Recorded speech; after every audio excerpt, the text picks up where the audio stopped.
Hello students, welcome back to our 6th standard subject science. We are going to start with a new chapter, chapter number 3, fiber to fabric. अब fibre to fabric ये story पूरी दी हुई है. ये fibre to fabric के अंदर है fibre. What is fibre?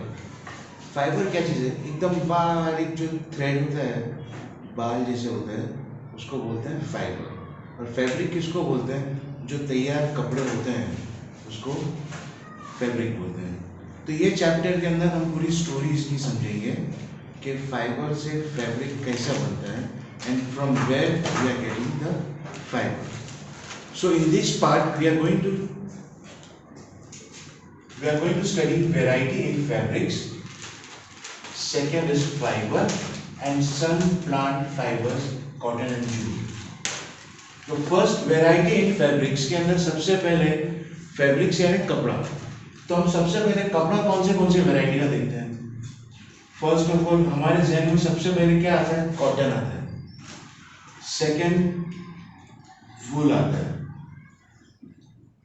Third polyester आता है. अब ये कॉटन जो है हम कब पहनते हैं? when the climate is hot, गर्मी होती है तब हम कॉटन के कपड़े पहनते हैं. वूल वो हम कब पहनते हैं? जब ठंडी रहती है तब वूल पहनते हैं. अब पॉलिएस्टर जो है वो ऑल सीजन के लिए है. और आपने देखा होगा टेलर की दुकान पे जब जाते हैं आप लोग तो वहाँ पर देखते हैं कि वहाँ बहुत सारे कपड़े रहते हैं. हर एक के अलग अलग वेराइटीज होती है.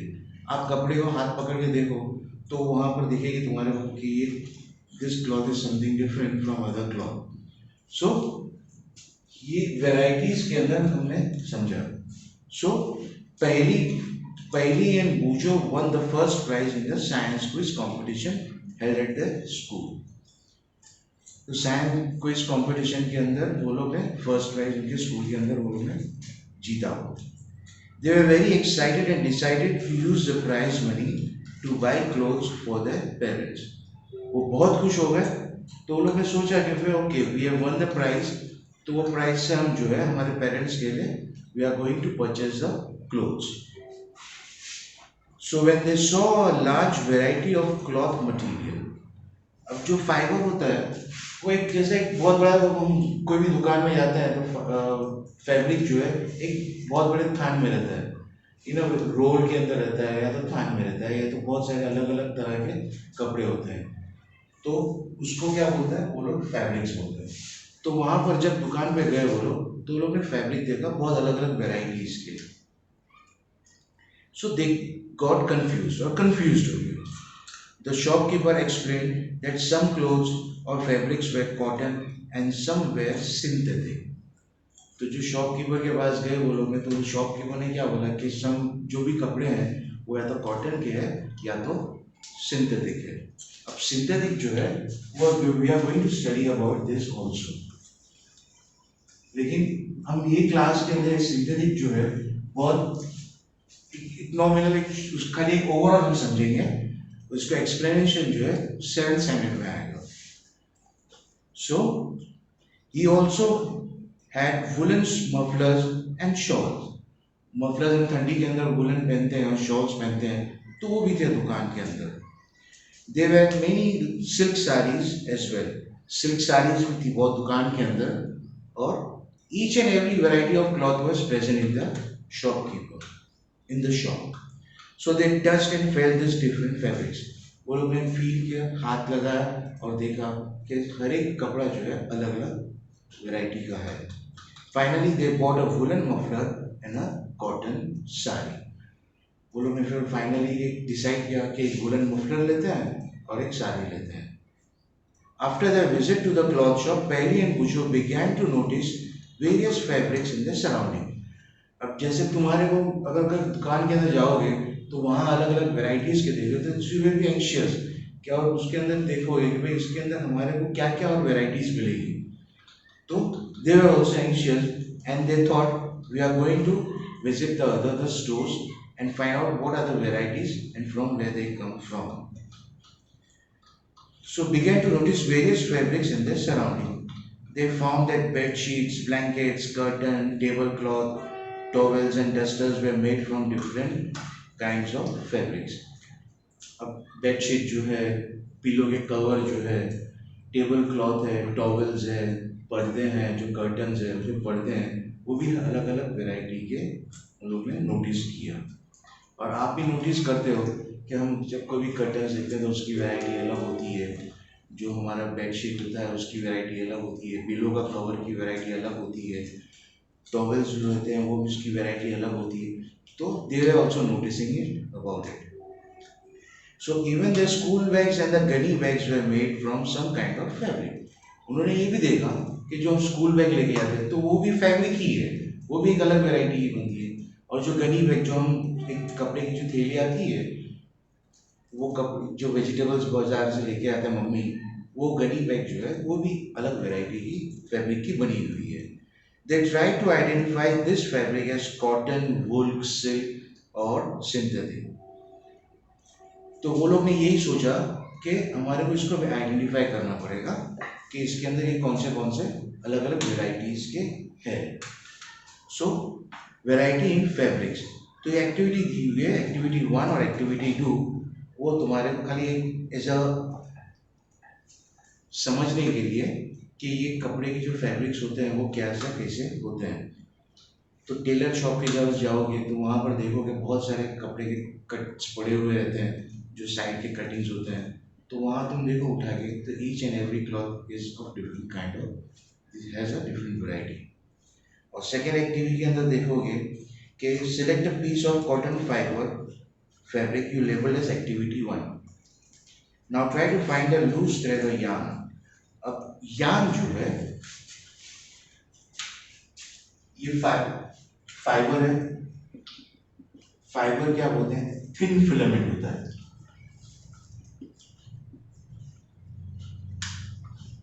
अब ये फाइबर को थिन फिलामेंट जो है इसको फिर यार्न में कन्वर्ट करते हैं।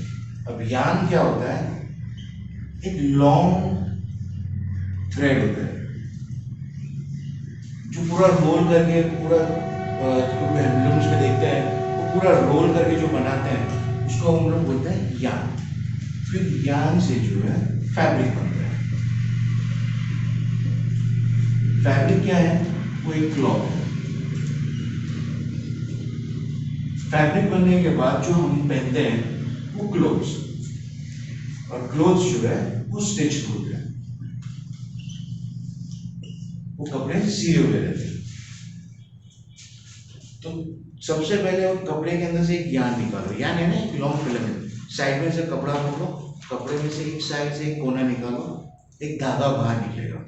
अब वो धागा निकलेगा बाहर, तो धागे को उसको जमीन पे रख के उसको जैसा घसोगे, क्रश करोगे, तो उसके और अलग अलग स्मॉल फिलामेंट्स निकलेंगे, तो उसको बोलते हैं हम लोग फाइबर।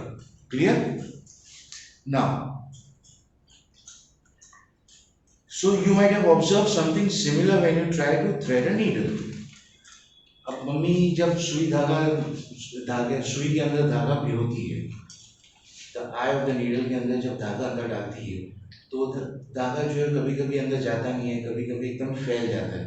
जो फैल जाता है वो फाइबर्स होते हैं, और फाइबर को सब मिक्स करके एक दूसरे को ऐसा ट्विस्ट करके बनाते हैं, उसको यार्न बोलते हैं। तो जो थ्रेड हम डालते हैं वो एक तरह से यार्न होता है, वो एक लॉन्ग थ्रेड होता है जो मशीन के अंदर तैयार होता है। Many a time the end of the thread is separated into a fine thin strands। जैसे अभी हमने कहा कि जब हम धागा डालते हैं तो वो फैल जाता है, तो अलग अलग छोटे छोटे धागे हमारे को बाहर दिखते हैं। This make it difficult to pass the thread through the eye of the needle, और बहुत मुश्किल हो जाती है कि सुई के अंदर से धागा पास करने का। The thin strands of thread that we see are made up of still thinner strands called fibers।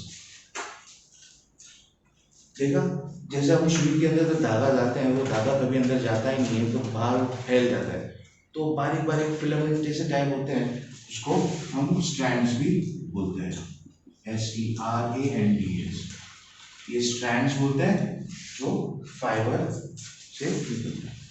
So the thin strands of thread that we see are made up of still thinner strands called fiber. So fabrics are made of yarns and yarns are further made up of fibers. Fabric से yarn बनता है और yarn से fibre से yarn बनता है और fabric बनता है, और फैब्रिक किससे बनता है? वो यार्न से बनता है, और यार्न कहाँ से आता है? वो फाइबर से आता है. अब fabrics are made up of yarns and yarns are further made up of fibers. The fibers of some fabrics such as cotton, jute, silk, wool are obtained from plants and animals. अब ये fibers हमारे को कहाँ से मिलते हैं? जैसे ये cotton है, wool है, silk है, jute है. Clear? They are called natural fibers. अब ये natural fibers के अंदर ये कॉटन हम जहां उगाते हैं, जूट वो भी प्लांट से है, so they are plant natural fibres. ये चारों क्या है? They are natural fibres.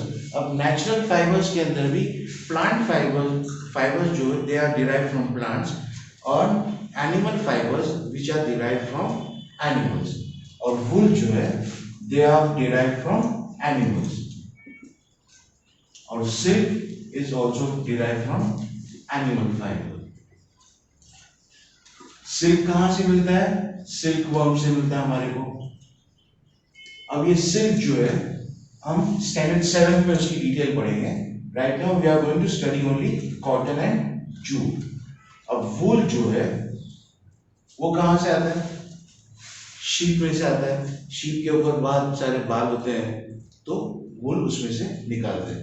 So wool and silk are animal fibres and cotton and jute are plant fibres, and all this four are natural fibres. So cotton and jute are examples of fibres obtained from plants. Wool and silk fibers are obtained from animals. Wool is obtained from the fleece of sheep or goat. Wool कहां से मिलता है? Fleece of sheep. अब sheep हमने देखा, sheep के ऊपर जो बहुत सारे बाल जो होते हैं, वो बाल जो हम निकालते हैं उसको बोलते हैं फ्लीस. फ्लीस किसको बोलते हैं? शीप के ऊपर जो बाल होते हैं, बाल जो निकालते हैं, वो बाल को हम बोलते हैं fleece of sheep. It is obtained from the hair of rabbits also, yak and camels. और रैबिट से, याक से, कैमल से, वो भी बाल से उसके फाइबर्स बनते हैं. Silk fibre is drawn from the cocoon of silkworm. अब सिल्क जो है वो सिल्कवर्म से हमारे को मिलता है. For thousands of years natural fibers were the only ones available for making fabrics. हजारों साल से नेचुरल फाइबर से ही फैब्रिक्स पहले बनते थे. In the last 100 years or so, last 100, 150, 200 साल पहले, फिर they are used as chemical से बना चालू किया, which are called as synthetic fibers.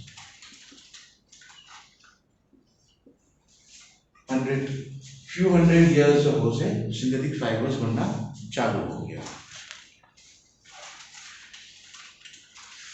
So, in the last 100 years or so, fibers are also made from chemical substance which are not obtained from plant or animal sources. Synthetic fiber कहाँ से बनते हैं? Chemical से, chemical substance से बनाते हैं, जो हमारे को plant और animal से नहीं बनते. They are man-made, हाथ से बनाते हैं, मशीन के अंदर डाल के chemical से. These are called synthetic fibers. Some examples of synthetic fibers are polyester. ये जो है इसको हम सिंथेटिक फाइबर बोलते हैं. एक्रिलिक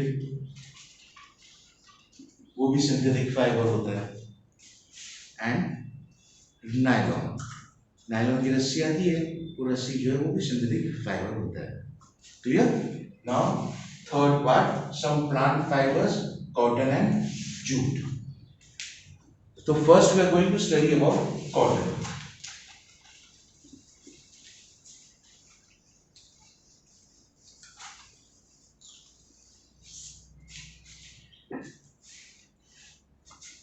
अब सबसे पहले हम देखते हैं कॉटन जो है उसकी हम लोग फार्मिंग करते हैं। अब कॉटन को उगने के लिए, ग्रो करने के लिए हमारे को सबसे पहले क्या चीज की जरूरत पड़ती है? सॉइल और उसको क्लाइमेट। तो कॉटन को कौन सा सॉइल चाहिए? Black soil. क्लाइमेट कौन सा चाहिए इसको? वार्म क्लाइमेट चाहिए। जब वार्म क्लाइमेट चाहिए और ब्लैक सॉइल चाहिए, तो ये कौन से स्टेट में हमारे को मिलता है? महाराष्ट्र में हमारे को दिखता है, गुजरात में हमारे को दिखता है, and some other states in India also, but Maharashtra and Gujarat are the main states for the production of cotton. Clear? Have you ever made wicks of oil lamps? Oil lamp जो बनता है, हम जो दिया जलाते हैं घर पे, उसके अंदर जो ऊपर से विक डालते हैं, तो कभी कॉटन का ही देखे ना हमने? तो what do you use for making these wicks? This cotton wool is also used for filling mattresses, quilts और pillows. वही कॉटन जो है हमारे को मैट्रेसेस और पिलोज के अंदर भरने में भी काम आता है। हम जो तकिया यूज करते हैं, वो तकिया के अंदर भी कॉटन यूज करते हैं। So take some cotton wool, pull it apart and look it at its edges. तो what do you observe? उसको अलग करेंगे तो एकदम थिन फाइबर्स जैसा हमारे को दिखेगा। The small thin strands that you see are made up of cotton fibers. Where does this cotton wool come from? अब ये कॉटन कहाँ से आता है हमारे पास? It is grown in the fields. Cotton plants are usually grown at places having black soil. जैसे अभी हमने कहा कहाँ पर ग्रो होता है? Which are having black soil and warm climate. Can you name some states of the country, of our country, where cotton is grown? So Maharashtra and Gujarat. There are more countries, but Maharashtra and Gujarat are famous for cotton. The fruits of the cotton plant, cotton bolls, are about the size of a lemon.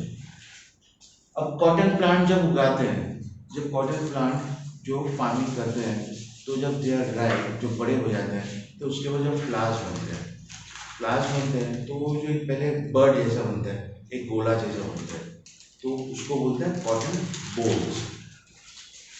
They are round, जैसा हम नींबू का जैसे size of lemon जो होता है ना, वो साइज के वो बोल्स बनते हैं, and they are called as cotton bolls. और ये कॉटन बोल्स क्या होता है? कॉटन प्लांट के फ्रूट होते हैं। Are about the size of a lemon. After maturing the bolls burst open. जब ये पक जाता है तो ऊपर से बर्स्ट होता है, यानी फटता है। Then when the burst open, उसके अंदर से फिर वो कॉटन निकल जाता है। अब वो कॉटन ऊपर दिखता है, तो कॉटन की खेती हम देखेंगे तो कभी देखेंगे ना, तो एकदम व्हाइट कलर के सब जगह कॉटन दिखेगा, ऐसा लगेगा चारों तरफ स्नो व्हाइट, मतलब स्नो बिछा हुआ है। So it looks like a snow on the over the field. After maturing the bolls burst open and the seeds covered with cotton fibers can be seen. Have you ever seen a cotton field that is ready for picking? It looks like a field covered with snow. From these bolls, cotton is usually picked by hand. अब जैसे हम fruits pick करते हैं, इसी तरह cotton के जो fruit होते हैं, ऊपर से कॉटन होता है, वो हैंड से पिक करते हैं और उसको जमा करते हैं। Cotton is usually picked by hand. Usually they are picked by hands. Fibers are then separated from the seeds by combing. अब ये जो है कॉटन जो है, उसके अंदर सीड्स भी होते हैं। अब ये कॉटन के बोल्स होते हैं, तो उसके अंदर सीड्स होते हैं, तो ये सीड्स को अलग करना पड़ता है और ये कॉटन को अलग करना पड़ता है। अब ये सीड्स को अलग करना और कॉटन को अलग करने के लिए इसको कोम्बिंग बोलते हैं। तो process is called as combing. Fiber are then separated from the seeds by combing, and this process is called as ginning of cotton. Ginning was traditionally done by hand. These days, machines are used for ginning. यानी जो combing करते हैं, ये पूरा process जो है, ये cotton के ऊपर, कॉटन को जैसे फ्रूट के ऊपर जो, मतलब झाड़ के ऊपर जो कॉटन रहता है उसको निकालते हैं, तो खाली कॉटन वो खाली नहीं निकलता, उसके अंदर से सीड्स निकलता है, उसको पहले कोम्बिंग करना पड़ता है। कोम्बिंग मीन्स सीड्स को सेपरेट करना और कॉटन को, फाइबर को अलग करना। और ये पूरा प्रोसेस को बोलते हैं गिनिंग। Okay, now jute. यहां तक हमने हमारे को स्टैंडर्ड 6 के अंदर यहां तक हमको पढ़ना है। Now we are talking about jute. So jute fibre is obtained from the stem of a jute plant. अब जूट फाइबर को कहां से हमको मिलता है? उसका भी प्लांट होता है, और जूट प्लांट जो होता है उसके स्टेम्स जो है उसमें से निकलते हैं। So it is cultivated during the rainy season, और ये जो है रेनी सीजन के अंदर ही उगाया जाता है। In India jute is mainly grown in West Bengal, Bihar and Assam. West Bengal, Bihar and Assam. अब ये तीन स्टेट्स में क्यों? Because they have a heavy rainfall. जैसे हमने पढ़ा हुआ है कि West Bengal, Bihar and Assam they have heavy rainfall, और वहां पानी भरा हुआ रहता है खेतों के अंदर, और जूट के लिए हमारे को बहुत ज्यादा पानी चाहिए। The jute plant is normally harvested when it is at flowering stage. Jute plant कब काटे जाते हैं? जब हार्वेस्ट किए जाते हैं, जब एकदम फ्लावरिंग स्टेज पे आते हैं, they are being cut down. The stems of harvested plants are immersed in water for few days. अब ये स्टेम जो है जो काटते हैं उसको पानी के अंदर डुबा के रखना पड़ता है। अब पानी के अंदर 3-4 दिन डुबा के रखते हैं। डुबाने के बाद ये जब स्टेम सड़ जाता है, they started becoming rot. एकदम सड़ जाता है, तो सड़ जाने के बाद उसको बाहर निकालते हैं, और उसके ऊपर से हाथ से जैसे रेशे निकालते हैं ना, जैसे अभी फाइबर भी जैसे हमने पढ़ा, कपड़े के क्लॉथ के अंदर से एक थ्रेड निकालते हैं छोटे छोटे, तो इसी तरह ये जूट के प्लांट के अंदर से ये फाइबर्स निकलते हैं। The stems rot and fibers are separated by hands. हाथ से उसको सेपरेट किया जाता है। To make fabrics, all these fibers are first converted into yarns. अब फैब्रिक बनाने के लिए ये सब चीज जो है वो yarns के अंदर कन्वर्ट करना पड़ता है। Okay? Till now, only these 3 topics we have covered, and other 3 topics we are going to cover in the next part. Thank you, students.